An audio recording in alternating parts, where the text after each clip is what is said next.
Anything else in particular you want me to cover at this point? No, I think we'll come back to Okay.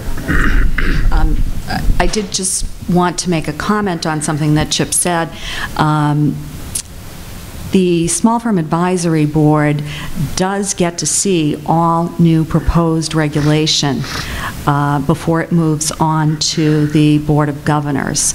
And that's a very important thing that we take very seriously. And we have definitely been able to impact the way, the shaping of a rule. You know, we can't make a rule go away because typically FINRA isn't responsible for the fact that the rule is going to be there to begin with. Okay, so it's kind of a given that the rule is going to go through, and our best bet is to be able to shape it so that it's livable for all of us out there in the industry, and particularly that small firms that we shine some light on how it will impact a small firm. So the reason that I bring that up is that all of the members on the Small Firm Advisory Board, and there are 10 of us, and there are 3 small firm governors, are all available, and we're listed on the website, and we really do want to hear from industry because we can only reflect those things that we know, and we know through our business, or we know through some of the industry groups that we're involved in. And so this is just another way for you to participate, is to really take that seriously and make some phone calls to the people that have been elected. There are 5 of us that were elected and 5 of us that were appointed. And you don't have to call the person in your district.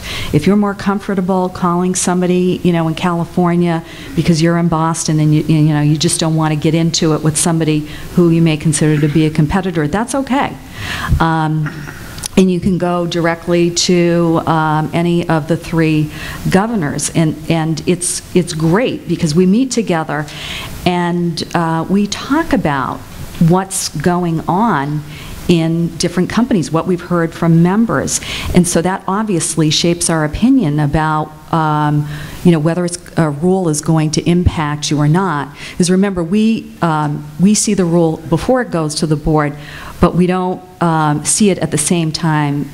We can't go out there and talk to you guys about it, so we have to kind of be aware of the issues within the industry that are impacting you in order to really effectively communicate concerns.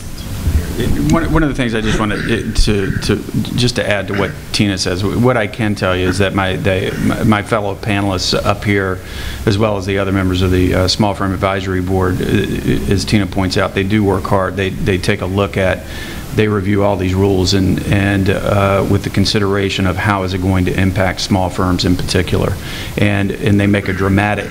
They have a dramatic influence on what the rule ultimately comes out looking like. Unfortunately, we can't, because of one of the things that Tina's dancing around is a confidentiality statement that as a Small Firm Advisory Board member that they have to sign. And so, what she can't say is, we had a rule on X, Y, and Z, and oh, by the way, you didn't see the rule on X, Y, and Z, because when it got to the Small Firm Advisory Board, based on the comments, it didn't move forward. It didn't move past the Small Firm Advisory Board. And there are a number of occasions when that happens, based on comments that are received from the Small Firm Advisory Board. I will also tell you that it sounds like all we do is send out emails, but you're going to get another email this afternoon from Debbie Castiglione, who's the chair of the Small Firm Advisory Board, and that's going to go out to all the executive reps and CEOs of small firms, and it's going to talk about some of the changes and some of the impacts that small firms have had on rulemaking over the past few months. The other thing that it's going to do is it's also going to ask for you to send comments to members of the Small Firm Advisory Board if there's a particular regulation or something that has been bothering you, or something that occurred during an exam.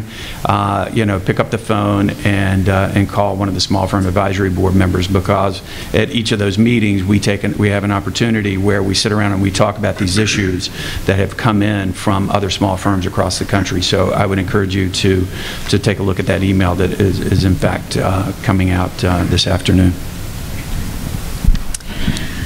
Okay. Joe, I wondered if you would talk a little bit about why you got involved in the district committee, and also now you're on the Small Firm Advisory Board, and give us your perspective on the impact that has. Sure, be happy to. I'd mention a couple of things, particularly when we talk about, as Tina phrased it, the self and self-regulation. I've only been in this business for about 16 years, and now about 3 or 4 crashes later. But one of the things I think I can bring to the table is my father, as I mentioned, is the founder of our firm, still active in our firm, and it'll be 50 years next year for our firm. So he's got a 50-year perspective of the industry, things like when the market used to trade $2 or $3 million a day, and that would set off all the circuit breakers so that the exchange would close on Wednesdays so people could catch up with paperwork and clearing. He's also been a 2-time member of the Board of Governors in the late 80s and then in the late 90s, 98 through 2002. And just talking to him and getting his institutional knowledge of how things changed his first go-around as a member of the Board of Governors in the late 80s, and then again in the late 90s. It went from very much a member-driven organization, and then there are more public governors and more political influence on the board, etc. I think that's a natural progression across all companies. To be fair, if you look at the boards of many public companies, I think you'd see a lot of the same trends. But nonetheless, what that does for me is that means that the self and self-regulation becomes that much more important.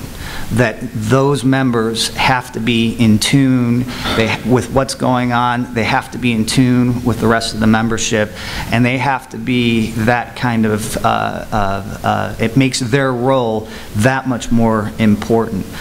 So that's really the main reason that I want to stay involved, is to make sure that members that their issues are being out there and being heard from people from within the industry.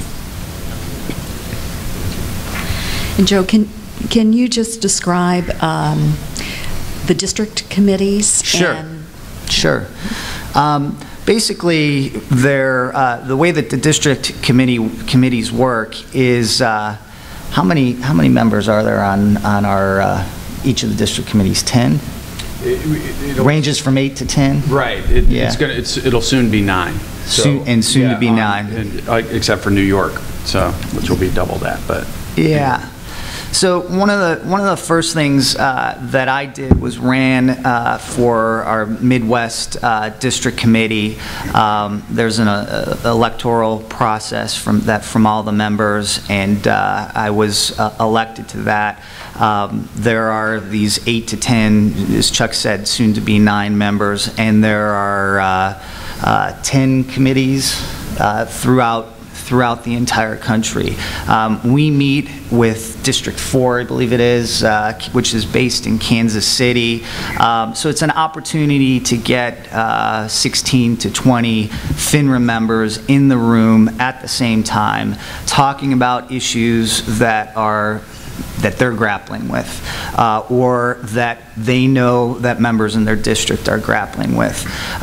It's about a 5-hour meeting. There's a packet of material that we get sent from FINRA with rule proposals or in various stages, whether the comment period, et cetera. And it's an opportunity for executive staff at FINRA to hear from the members about what's going on. One of the reasons this is really significant to me is Chip talks about the emails and the comment period. I venture to say that most of us are small firms in here. I have a compliance officer that reports to me, but he's also my operations manager. He's also my CFO. He's preparing the books. He's supervising personnel. Don't always have time, and I imagine it's the same for most of you at your firms, to sit down and spend a couple hours to write an in-depth email that's persuasive and conveys the issue that your firm is facing. One of the things that I like is about this process, and why I think it's so important for member firms to be involved, is I'm in front of Chip, I'm in front of Rick Ketchum. He often comes to many of the district committee meetings. I'm in front of other executive members of the FINRA staff. Very effective and very, very good use of my time. And so I think that some initiatives that I've tried to be vocal about are this issue that Tina's talked about, or that Chip's talked about, of awareness. Things like what Tina and NIBA has organized today. Who are the small firm members? Who are your district members?